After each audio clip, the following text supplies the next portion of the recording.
welcome back. So today we are talking about Netflix's newest true crime documentary, The Vanishing at Cecil Hotel. And this documentary basically breaks down the case of Elisa Lam to really discuss the rise of the internet detective. So Elisa Lam was found in a water tank at the roof of this hotel, and coupled with this video showing her last hours, it pretty much became ripe for media attention. So the way it breaks down the case is by pretty much through the history of this very shady hotel. And so whether or not that's exploitative, like, I'm interested to see what people think, because I binge watched it, but it is just all over the place. So that documentary was a roller coaster of crazies. These interviews, I couldn't tell if they were staged. Like, I was like, what is this? And they kind of followed the same format as like Don't F With Cats, like in terms of just the way it looked. So I guess if it ain't broke, don't fix it. Like they had a recipe and they stuck to it. And I mean, they should have just called it The History of the Cecil Hotel and then just kind of talked about all the different things that happened there. That might have been a better documentary. It is just all over the place. So let's just start with this hotel. So the Cecil Hotel is pretty much the place where nightmares are born. It's located on Skid Row, which has the highest population of homeless people. It's pretty much described as a place where serial killers let their hair down. It's a traveler's hotel, as told to us by these weird interviews. So they have like some of the descriptions on these interviews, like hotel guests, internet sleuths, YouTubers, like I don't know who was in charge, but they just didn't care. And also this hotel manager. So we get all these random interviews of people who either stayed at the hotel that can kind of speak to its shadiness, or these internet detectives that were obsessed and it kind of consumed their lives. And then we have the one kind of official spokesperson, which is this manager at the hotel, and she did not sit right with my soul. She's definitely guilty of something, I don't know what. And she kept talking about the hotel like it was a person.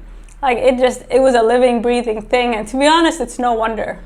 So they kind of take us through all these, not just the history, but like all the kind of horrible things associated with it, right? Like all these serial killers who stayed there, all these horrible deaths that occurred there. And the point of this, I think, was to emphasize the fact that people got lost in the endless possibilities of what could have happened to her, instead of like the reality of what happened to her, right? Like all these questions about, was the lid open? Why was the autopsy late? What about the video? Was there somebody outside? Why was she pressing all those buttons? What about the timestamp? What about this and that?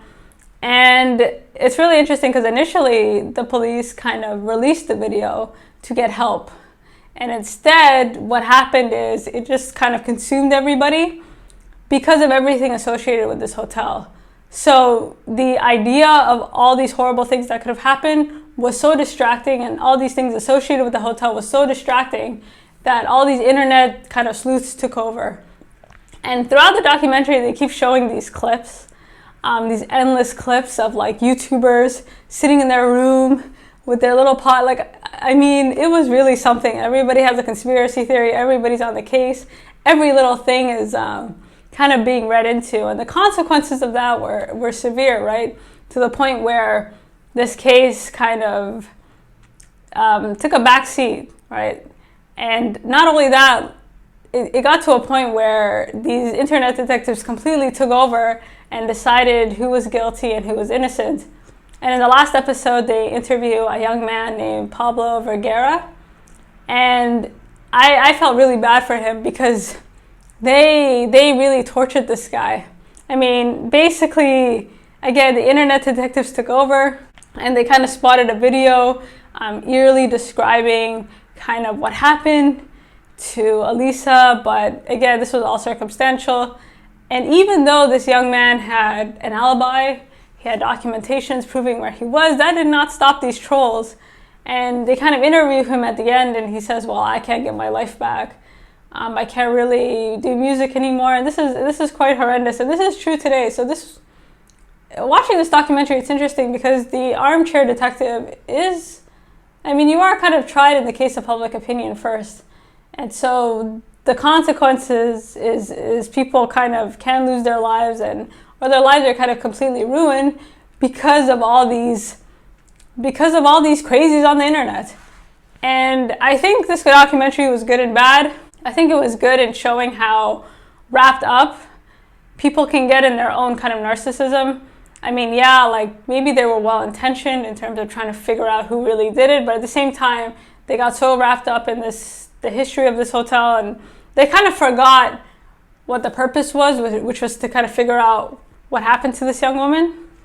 And I think the fantasy, again, of all these things that could have happened kind of took over. And yeah, it was really a grisly result. So this documentary, again, the bad part is you could actually see it as exploitative because the case kind of becomes a means to an end to describe the Cecil Hotel. You guys let me know.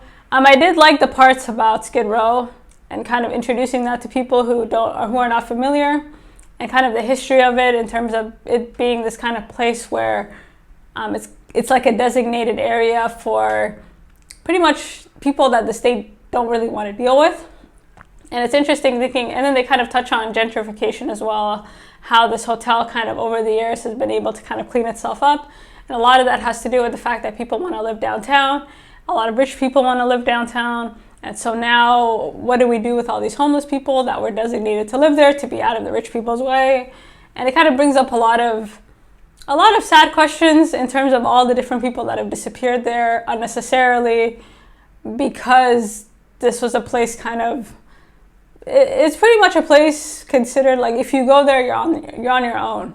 But now as things are changing and people are kind of wanting to move out of the suburbs and into the city, I did like that discussion. And again, it's really interesting because the way in which areas like this are framed are kind of like either you're poor or you're looking for trouble.